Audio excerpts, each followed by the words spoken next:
He thought she was just another black woman he could intimidate, until she walked into court and destroyed his career. The road was nearly empty that night. A few cars rolled past, their headlights bouncing off the wet pavement.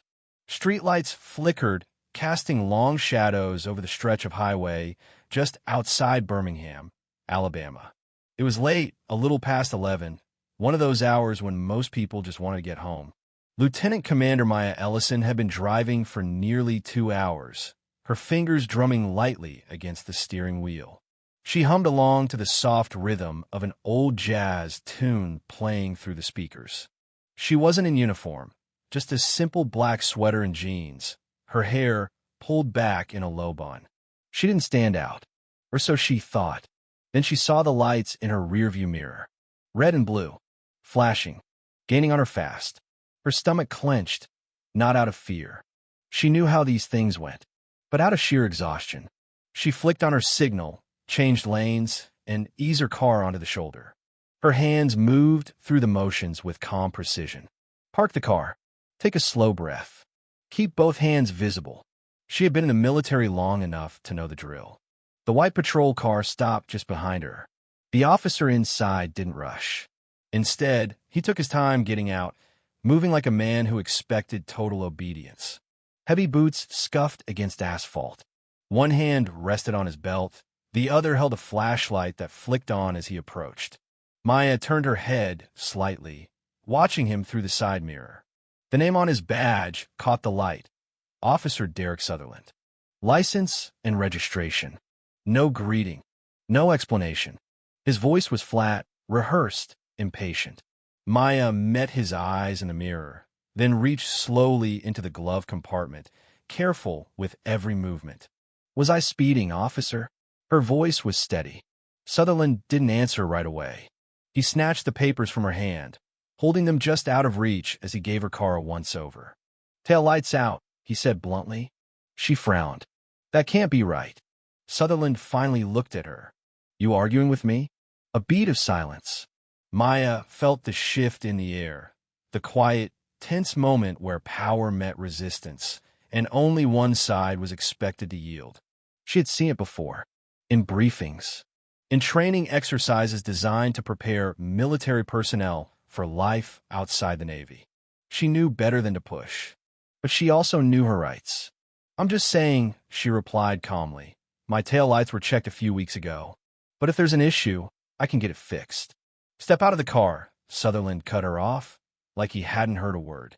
Maya exhaled slowly, her gaze flickering to the empty stretch of highway ahead. "No weaknesses. Mind telling me why?" Sutherland tilted his head, smirking. "Because I said so." She let that hang in the air for a second before unbuckling her seatbelt and opening the door. The night air was cooler than she expected. She stepped out, her posture relaxed but controlled. She wasn't looking for a fight, but she wasn't about to be bullied either. Sutherland took a step back, sizing her up, deciding how far he could push. "Turn around. Hands on the car." This time, she hesitated.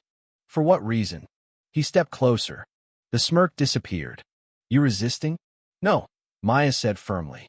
"I'm asking a question." A flicker of annoyance crossed his face. Then, without warning, he grabbed his radio. "We got a non-compliant driver here," he muttered into the mic. Then louder, "Turn around." Maya's pulse picked up, but her face stayed neutral. "Officer, I know exactly what I'm allowed to do, and I know exactly what you can't do." Sutherland's jaw clenched. "You're under arrest," he snapped, reaching for her wrist. She stepped back, just out of his grip. Under arrest for what?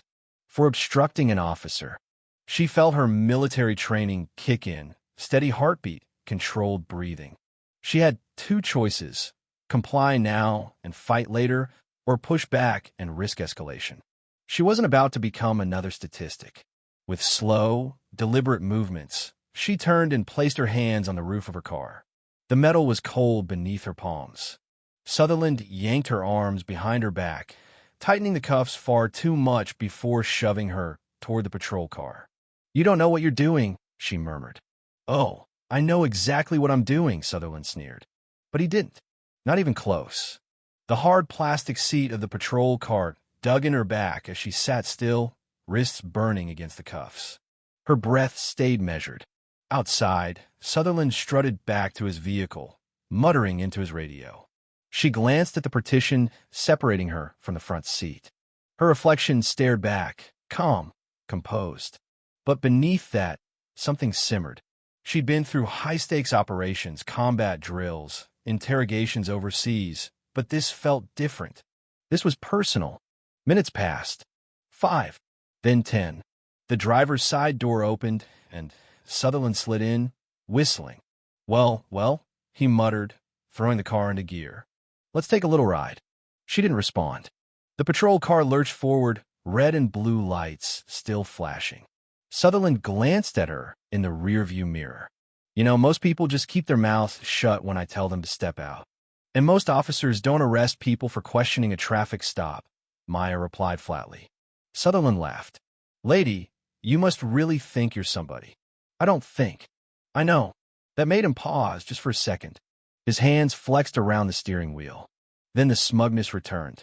You military? She didn't answer. Yeah, I figured. You got that attitude. Think you're above the law. Her jaw tightened. If you just kept quiet, he mused, we could have avoided all this. The station came into view, a gray, low-slung building with a mostly empty parking lot. Sutherland pulled into a reserved spot and cut the engine. He turned, flashing another smirk. Let's go. He yanked the door open and pulled her out roughly, not bothering to loosen the cuffs. She kept her head high as he led her inside, past a bored-looking desk sergeant, through processing, fingerprints, mugshot, the whole routine. She had seen this kind of indifference before, the kind that let men like Sutherland thrive. Finally, she was shoved into a holding cell, the metal bars clanging shut behind her. One night, she thought. That's all it'll take. Because Sutherland had no idea who he had just messed with. The cold metal bench pressed against her spine as she sat back, rolling her shoulders. Through the bars, she could hear the faint murmur of officers talking, the buzz of an old coffee machine. Her mind stayed sharp, controlled. Then came heavy footsteps. Sutherland. She didn't even need to look up to know. He stopped in front of her cell, arms crossed, smirk in full force. Comfy. She didn't respond. If you just played along, you wouldn't be here. She let a slow smile curl at the corners of her mouth. Oh, I'm exactly where I need to be. For the first time, his smirk faltered. Before he could respond, another officer appeared, a younger guy, probably late 20s, clipboard in hand. Sergeant? You might want to see this. Sutherland frowned, but followed him away from the cell. Maya sat back, waiting. She knew how this played out. Minutes passed. Ray's voices echoed from down the hall. Then Sutherland returned, his face pale, jaw tight. What the hell did you do? He snapped. Maya barely looked at him. I didn't do anything. But some people know exactly where I am. He stormed off again. She exhaled slowly. The next morning, the courthouse buzzed with quiet tension. Sunlight spilled through the high windows, illuminating polished floors and rows of wooden benches. Maya sat at the defendant's table, now dressed in a sharp navy blazer. Her attorney, Evelyn Grant, flipped through a stack of papers beside her. At the prosecutor's table, Sutherland sat stiffly, trying to mask his unease. But Maya saw it, the slight twitch in his jaw, the way he avoided her gaze. Good. The judge, a tall, wiry man named Harold Whitaker, entered, gavel in hand. Let's get started, he sighed. The prosecutor rose first. Your Honor, we have evidence that Lieutenant Commander Maya Ellison was unlawfully detained without probable cause.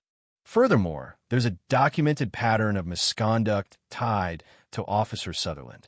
A murmur rippled through the courtroom. The judge turned to Sutherland. Care to explain?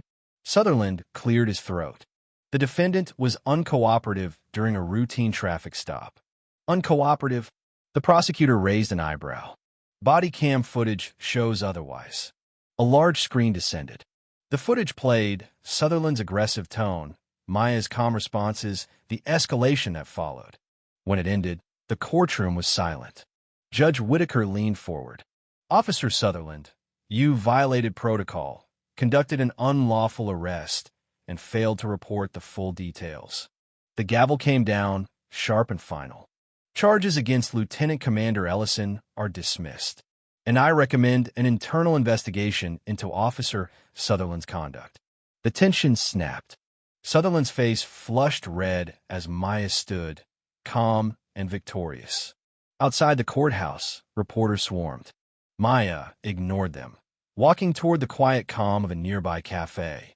Her phone buzzed, a message from Evelyn. Sutherland's been suspended, likely to face charges. Maya smiled to herself. Good.